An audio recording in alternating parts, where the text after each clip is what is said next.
We all have people that come into our lives and touch us in such a way that we'll never be the same. For me, that person was Roger. And today I'd like to share with you some of the lessons from Roger. I met Roger working as a research scientist for a nanotech company. He serves as the chief scientist and was by far the most brilliant man I have ever met. His mind assimilated information so quickly, it was like a computer on steroids. He was like the real live version of Sheldon Cooper from The Big Bang Theory. I started working with this company when they were really just beginning, so I saw a lot of transformations over the years, including in Roger. Thinking back, I can't help but laugh and think about the communication that Roger and I used to have in the beginning.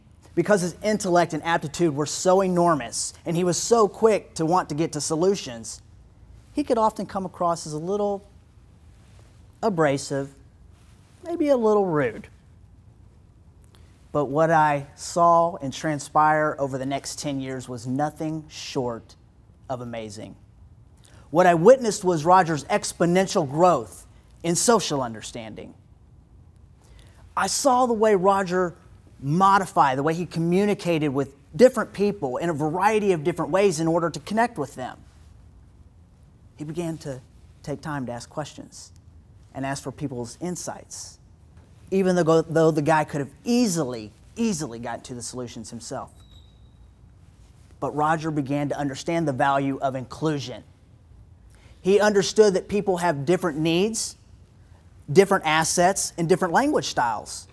And he used that. He used that to his advantage. He used that to the advantage of the company and to the advantage of the employees. So while Roger was always brilliant scientifically, it was truly his mastery of the social aspect which was able to get him the connections that made all the difference. And not only his workers, though, and also the propulsion of the company and selling his ideas to doctors and hospitals. With Roger in the lead, the company went from selling 2 MRI thermal mapping systems per year to over 10 per month. That's not bad math. I saw Roger create a legacy, not because he was a genius, because there are plenty of smart people out there, but because he could connect with people and he understood what that meant. And he knew how to bring out the best of everyone. And that is what made Roger truly remarkable and brilliant. I share this story about Roger to help people understand that it really is about the successful connections and the relationships that we have with people that make the difference. Those connections are what lead to outstanding performance, higher productivity, higher employee morale, and higher customer satisfaction, which all leads to higher profits. Now, what manager doesn't want that? But to get there, we have to understand the secrets. We have to be willing to look a little deeper, just like Roger did. Roger understood that it was an investment, not an investment of money. No, an investment in people. And that took making longer conversations, looking a little deeper, really getting to understand the needs of each person and their projects. Time spent focusing and developing on the team. How many of you have bought a piece of IKEA furniture? How many of you have had all those pieces laying on the ground, all those parts, with nothing but a packet full of what looks like encrypted pictures drawn by a bunch of preschoolers with no text? Why, IKEA? Why? Why?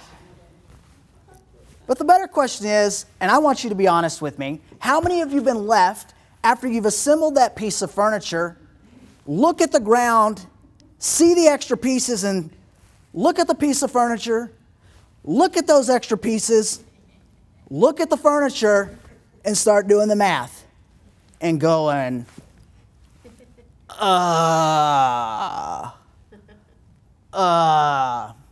It's happened to me. Y'all be honest. Has it happened?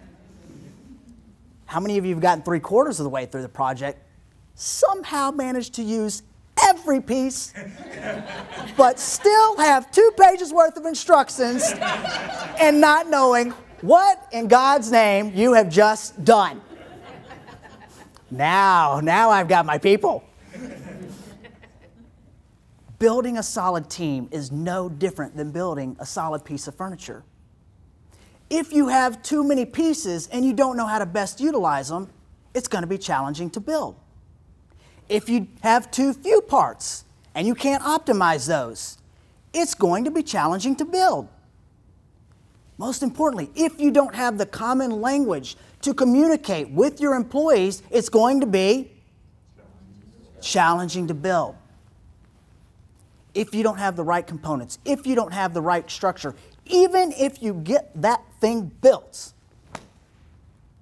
with the first little point of depression, or with a point of pressure or distress, it will probably endure significant hardship because there was no real solid foundation. Managers, have there been times you've been too quick to judge, been unwilling to look a little deeper? So your IT guy isn't the most social guy in the world. That doesn't mean he's going to go postal, and that doesn't mean you shouldn't try to get to know him a little bit better.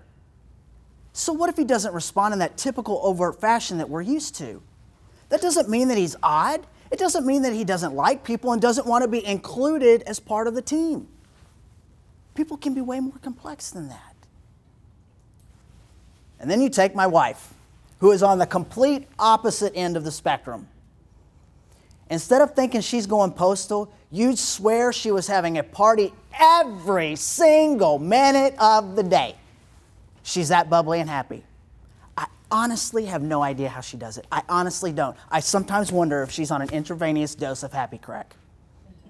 And that's how she shows up to work. But beyond that, she's very personable and relationship oriented.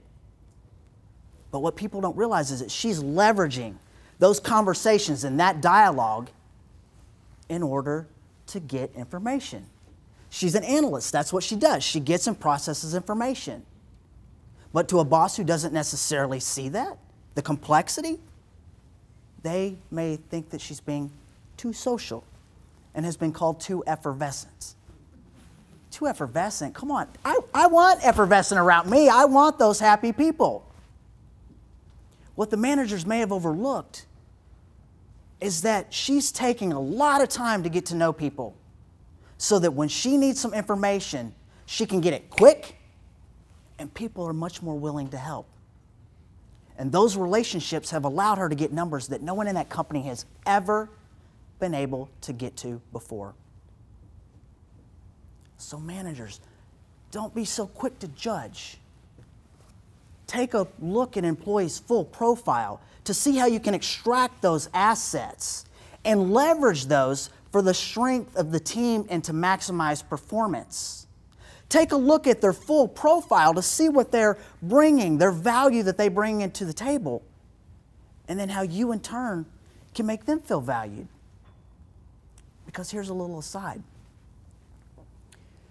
When you can make a person feel valued and appreciated, then what you have to say and what you have to offer becomes important to them. So let's take it up a notch. Let's make it about we versus me. When it becomes about we and making people feel valued, trust begins to form. Better dialogue and collaboration occur. And solutions to problems are the result. Diversity makes a team stronger. Diversity makes a team stronger. When you can get to that higher level of understanding of how people best function and what their needs are, what their assets are, and leverage that for the strength of the team and integrate that, you're going to see maximum performance. You're going to see sustainable productivity. But until we spend some time on the basics, like effective listening, constructive dialogue, and how to engage people when we're communicating, that level of understanding, the best will never be achieved. And I'll close with this. I know one thing for certain, and that is that relationships matter. And I know that each of you have had that one person, that one relationship in your life that has made a real difference. That one person that changed the way that you looked at things and made such a huge impact on you that because of them, each of you is a better person today. Roger was that person for me. It didn't come naturally to him. He had to work on it. But because he chose to rise to the occasion, he did create a legacy. And you can do that too. And it's going to start with your relationships.